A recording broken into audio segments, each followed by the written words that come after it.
Jirtu ilmaan biyyaa oduulee gurguddoo guyyaa rantanaatiin isinii hima itti dhiyaadha. Guutuu viidiyoo kana daawwadhaa, walii dabarsaa, yaada keessanis itti barreessaa.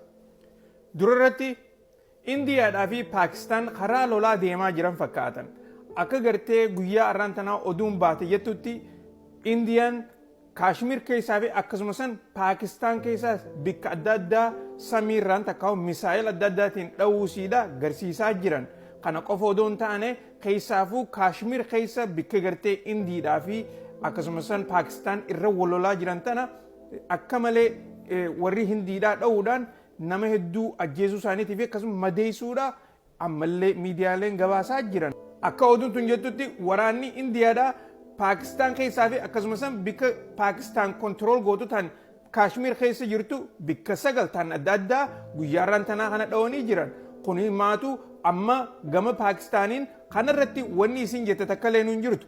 Amma dura garuu immoo yoo isaan nu tuqan nuutis dhiiga keenya ni kafalanna waan jedhu warri Paakistaanis akkasumas warri Hindiitis walitti dhaadachuu isaanii akkuma itti fufanii jiran. Guyyaa rantanaa Piraayim Ministerichi Kaanadaatii fi akkasumas Pireezidantiin Ameerikaadhaa yeroo duraatiif walgahii isaanii Waayit Haawusii godhanii jiran.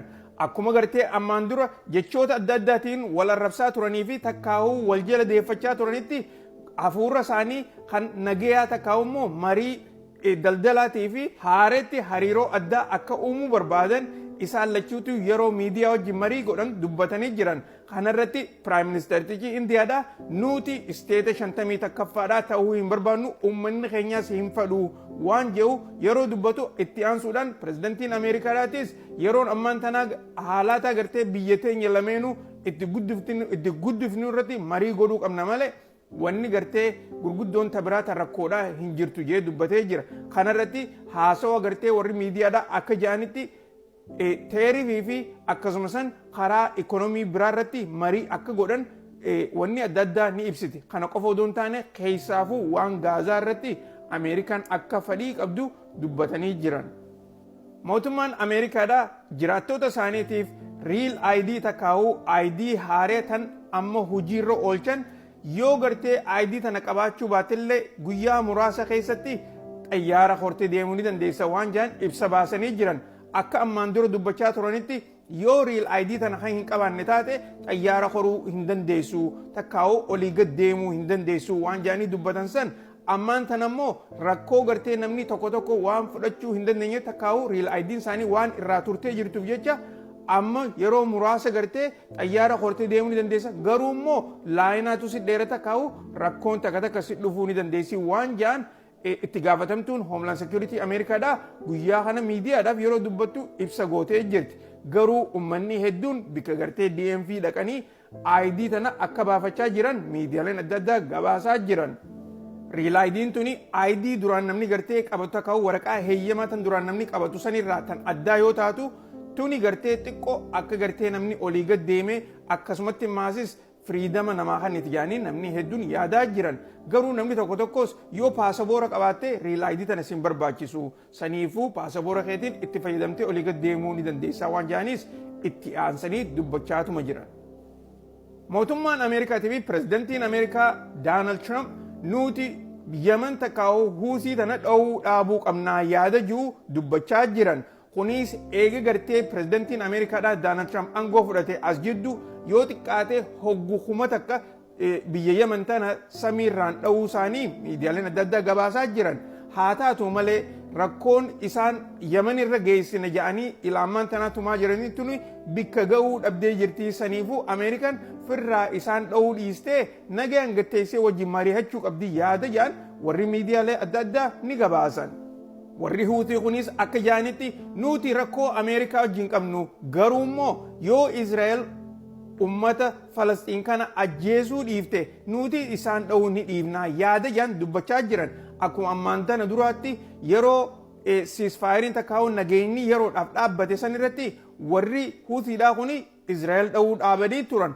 Garuu immoo ammaan tana haareetti eega Israa'el waraana jajjabaa isiidhaa karaa Gaazaadhaa neeyxee lola haareen itti eegalte booda warri Huutiitis samiirraan misaa'el ajaa'ibaatiin eerpoortii Israa'el dha'uu isaanii guyyaa muraasa dura isinii himaatiin ture. Haareetti maasis yoo gartee Israa'el ummata Falastiin kana fixuu hin dhaabne nuti ammallee hin hidhoynaa yaada jiru miidiyaadhaan dubbachaa jiran.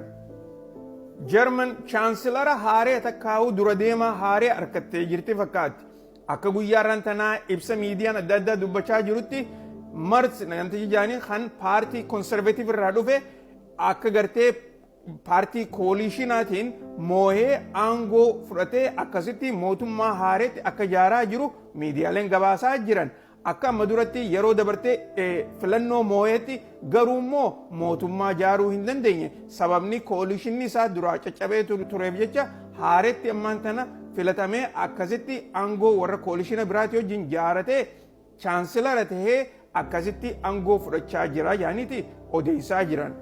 Garuu namtichi kuni nama gartee biyya Jarman keessatti warra konservatiiv paartii irraa dhufe ta'uu akkasumatti immoo nama gartee baqattootaa fi inumaatu gartee warra biyya alaatti irraa dhufe kana akka hedduutti warra irraa gammachuu hin qabne ta'uusaa miidiyaaleen gabaasaa jiran. Kana qofa odoo hin taane inumaatu eega gartee inni chaansilara taraa duraa ta'e booda baqattoonni karaa UN'tiin biyya Jarman keessa dhufan akka hin dhufne dhaabuusaa miidiyaaleen gabaasaa turan. Ammallee haareetti akka waraqaan hin harkannee fi rakkoo takka takka irratti uumuu ni danda'a yaada jiru miidiyaaleen ni dubbatan. Mootummaan Ameerikaadhaa lafa jalaan warra Yukireeniin baqattoota keessan fudhadhaadhaa jechaa jirti. Baqattoota yeroo dabartee pireezidaantiin Ameerikaa Baayiden nama hedduu xayyaararra kaayee biyya tana fidee asitti waraqaa akka harkatanii fi waraqaa isaanii asitti akka jala deematan ka godhesan yeroo ammaan tanaa pireezidaant Tirampii fi mootummaan isaa jara kana hunda fudhadhaadhaa jaaniin warra Yuukireen gaafachaa akka jiran miidiyaaleen gabaasaa jiran. Warreen kunis pireezidaantiin Ameerikaadhaa asitti nuti haareetti waraqaa hin kenninuuf akkasuma sanitti istaatas jaanii warra gartee Baayiden kanneebsan duraa guutuutti akka kaansil godhee ture miidiyaaleen gabaasaa turan. Yeroo ammaan tanaa immoo akka jara kana hunda fuudhanii karaa Yuukireen achi galchuu barbaadan lola kana keessatti illee taatu numa galchinaa waan jiru miidiyaaleen gabaasaa jiran.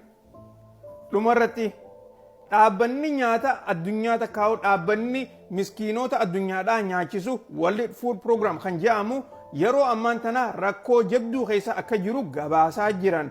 Rakkinni kunis kan isaanirra dhufe eega mootummoonni gurguddaan akka Ameerikaa kunfaan gargaarsa irraa xiqqeessuu eegalan isaan kun ammoo miskiinota warra gartee nyaata ifii isaaniitiif ifii oomishachuu hin dandeenye fi rakkoo adda addaa keessa jiran akka nyaachisuu hin dandeenye gabaasaa jiran. Keessaafuu amata kana keessa rakkoon adda addaa biyyoottan adda addaa keessa tajirtu kan ikoonomiitii fi akkasumas qabbanaa fi goggoginni lafaatis kan ummata rakkaa jiru kana nuti immoo nyaata biyyoottan adda addaatii fi akkasumas ummata duraan nyaata nurraa eeggatuuf kan nu hin dandeenyu takkaa'u hedduu akka malee xiqqeessuudhaaf deemnaa yaada jiru. Dura ta'an World Food Program miidiyaadhaaf gabaasa godhee ture. Guyyaarraan tanaa akka NPR hojjitti haasawetti nuti inumaatu gartee yeroo ammaan tanaa mootummoota bira dabarree inumaatu gartee warra piraayiveetii illee gargaarsa gaafachaa jirraa jedhaniiti dubbachaa jiran. Oduun teenya tanarraan tanaa tana fakkaatti oduu biraatiin hamma walitti deebinu nagaan jiraadhaa.